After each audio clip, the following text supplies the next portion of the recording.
This book is different from other corporate governance books on the market in that it's really evidence-driven. The way we structured the book is around facts and evidence. So what we do with each section is we start with an idea, we explain how it works and what the positives and the negatives are of different approaches to governance, and then we look at the data on how prevalent certain things are out there in the market, and we follow it up with academic research that tests whether these things are positive or negative, and we draw our conclusions from that. A lot of the books that are on the market today are really opinion-based, so they start with a central premise, and then the author spends the majority of the book defending why that premise is correct. A lot of it is based on that person's opinions and in some cases biases, but they're not really evidence-driven, and in many cases those conclusions may or may not be true, but they're not really tested.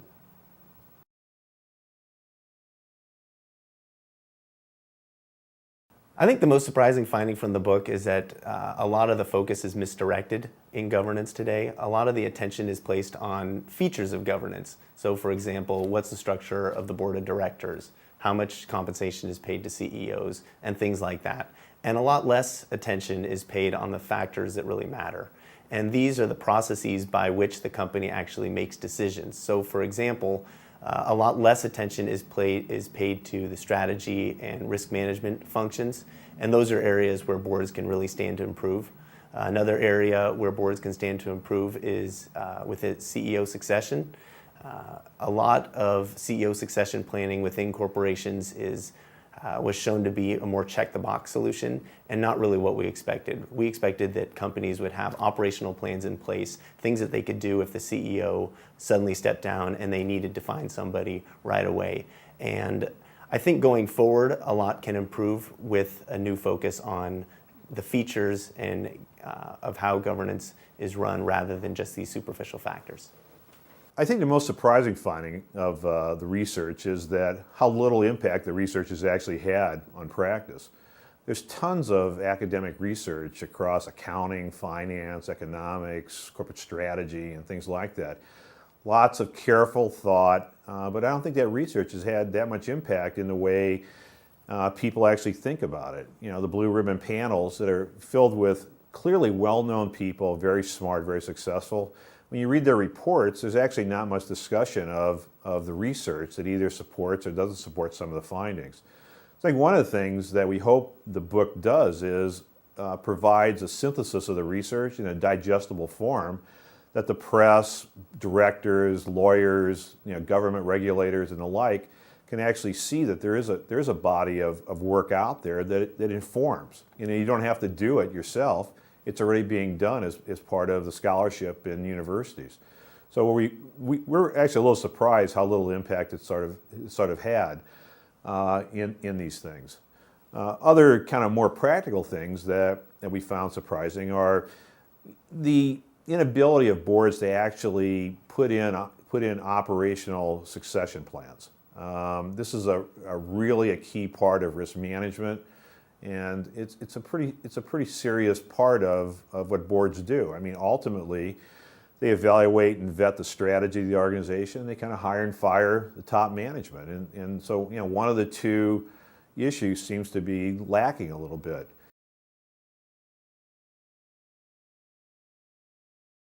The boards are struggling with lots of things with regard to CEO pay. Now, that's not that surprising in and of itself, but the SEC has recently required boards to talk about are the pay practices motivating managers to do excessive risk-taking.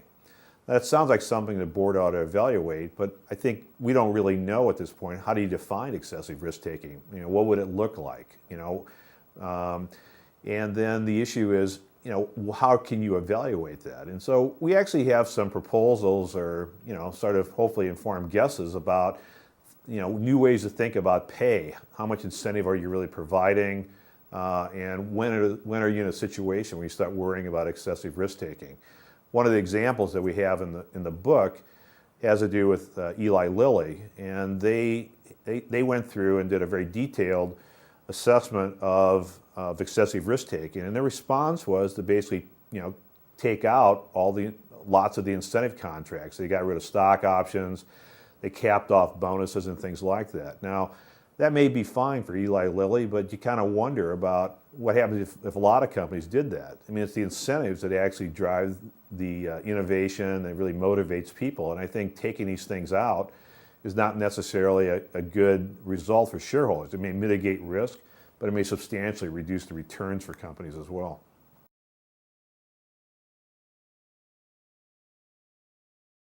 We employed a very rigorous and methodical methodology, and it took a long time to do that. I mean, this book was almost 3 years in the making.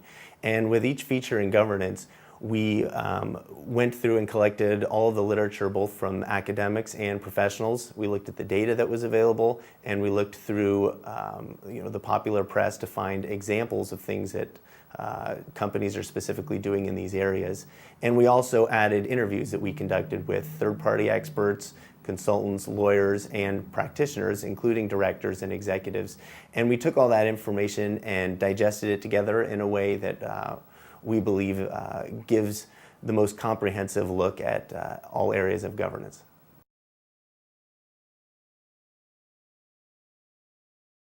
In the media, shareholder discussions and things like that, I think there's lots of things that are missing. First off, I think people are trying to do the right thing. You want to highlight and penalize people where they've had bad governance and are doing kind of bad things. So I think that's a good thing. The issue is, what mechanism do you want to use to isolate the ones that are the good ones from the bad ones? I think what's missing is everybody, or most people out there are really trying to find, here's a very, very simple yardstick for measuring corporate governance. Do you have this many directors of this type? Or is the pay of this form? Things like that. But I think the problem is it's a lot more complicated than that. There are certain differences in organizations and people, corporate strategies and things like that that basically make a simple yardstick a place to start, but not a place to end up. You have to think more carefully about what are the choices, and it's not a one-size-fits-all set of choices for evaluating corporate governance.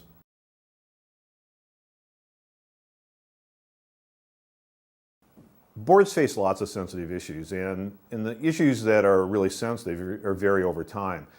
In the 1990s, 2000, early 2000s, we had lots of audit failures. So the board was very concerned about, is the audit function appropriate? Do we have sufficient internal controls? The audit committee of the board was under tremendous scrutiny. I think now what you see is that the compensation committee is the committee, and the decisions that they're making are the ones under tremendous scrutiny. Is the CEO paid too high? Are we paying the people the right form? And there's lots of people on the outside, both media, but also proxy advisory firms that are weighing in on this. And it actually now is going to shareholder vote through the so-called say on pay. So I'd say that's a tremendously sensitive issue for the board. The other issues that are sensitive are risk management. Do we actually know what's going to happen if we have some sort of hiccup in either the inputs or the outputs of the firm? If you have an earthquake in Japan, how does it affect whether they're going to be able to get our raw material? Do we have plans in place and things like that? What happens to us if all of a sudden interest rates go up or we lose a major customer? What is our strategy capable of dealing with that? So lots of boards are trying to deal with risk management, and one key part of it that we've seen certainly around the country recently is succession planning. Do they actually have somebody that's going to plug in? Do we know who that person is? How comfortable do we feel about that as we replace management? I think what's going to happen going forward is, I think the next committee of the board is the Nominating and Governance Committee. There's tremendous scrutiny now about, do we have sufficient diversity on boards? Do we have the right board members? The people that come up for evaluation for new board memberships or actually come up through the Nominating and Governance Committee. So how that committee operates, are they doing the right thing? Are they picking the right people? Those kind of things I think are clearly on the horizon.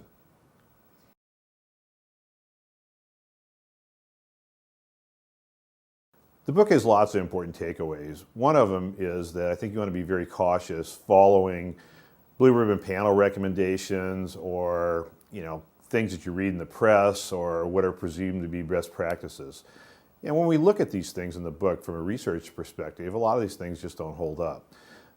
Some of them are clearly fine, but some of them not. So I think the book really lays it out in a pretty neutral way and gets in there and says, what do we actually know about things like should the CEO and the chairman of the board be separated? What do we know about how you should structure pay and things like that? But I think the primary message of the book is you have to think a little harder about governance choices. You just can't follow these standard recommendations.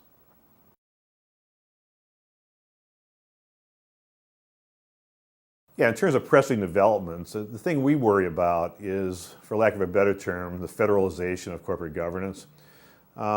We certainly have seen Sarbanes-Oxley go into place. It was directed mostly at the accounting function and other features of the board.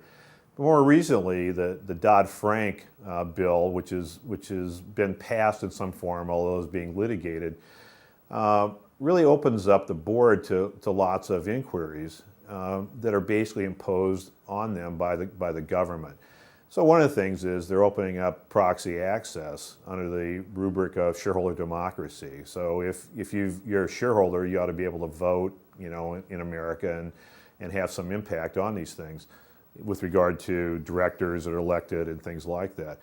One of the proposals is if you've owned 3%, you or a group have collectively owned 3% of the company for 3 years, you can nominate 25% of the board for election. So instead of having elections where they're mostly uncontested, except in proxy contests, you have a situation here where the outsiders can bring board members forward for potential election to the board. Now, that's something that's being imposed on the companies. That's not something they would do necessarily of their free will. And you kind of wonder, is that a good consequence or not? Basically, we've actually done a little research around this. We find that those kind of proposals seem to be greeted with big negative stock price responses for companies that look like they're going to be subject to these criteria. So there's a case where the government has, in some sense, decided that's a good idea, have kind of passed this thing, but the research results are suggesting maybe it's not such a good idea. So hopefully, the research like that will inform regulators in the government, what might be a good thing to do. But I think right now in the administration, there's a lot of interest in, imposing governance criteria on companies that really could have been voluntarily adopted and weren't. And the $1 trillion question is that good or not? Is it better to have regulation, or is it better to let the market operate? Of course, that's the age-old question in economics. And I think here's a case where I think we can weigh in a little bit on this. But I think the federalization of corporate governance is a big